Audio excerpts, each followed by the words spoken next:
Course numéro 2 à Pau avec le départ de Bryson Liu, le pilote américain qui, bénéficiant de l'inversion de la grille de départ, se retrouve en tête.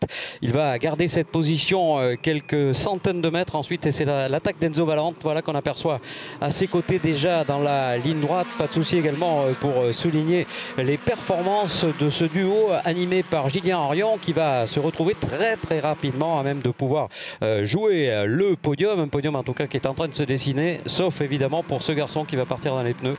C'est Adrien David, le premier du championnat. On voit Eriksen également en difficulté. Eriksen qui, vous l'allez voir dans quelques instants, va du coup avec cette situation délicate se retrouver tout simplement incapable de maîtriser une situation que l'on voit compliquée encore pour lui à cet endroit du circuit du freinage de la gare où les voitures arrivent à très grande vitesse. Et Eriksen, voilà, à cet endroit, boum, un choc très violent dans les rails. Heureusement le pilote s'en sort indemne. Il va entraîner la sortie du safety car et à la relance, pas de problème pour un Enzo Valente, non seulement déterminé mais absolument hyper motivé, même si derrière évidemment on n'a pas amusé le terrain avec la domination de Evan Spenley. Evan Spenley qui a résisté jusqu'au bout à Julien Arion qui termine dans cet ordre d'ailleurs, donc une très bonne opération réalisée par Enzo Valente. Enzo que l'on voit souriant sur ce podium.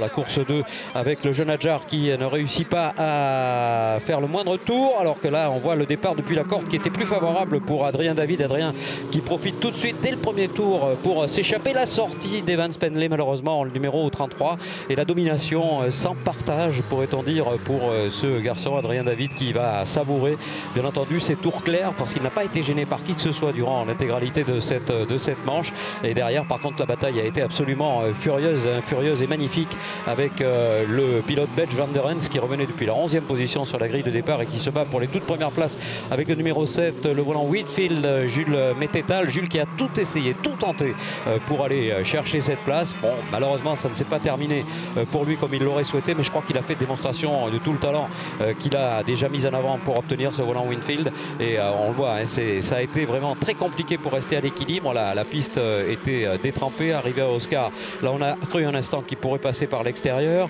Très intelligemment Van der Hens a su placer sa voiture où il fallait.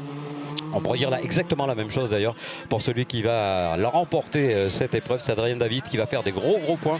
Richard de Gerus également, puisqu'il termine à la 2e position, et la 3e place dévolue à Stuart Wright, le pilote sud-africain qui lui aussi va faire un bon coup. Il est heureux évidemment ce pilote là avec le podium dans quelques instants. Voilà, David de Gerus, White et Bernier victorieux en junior.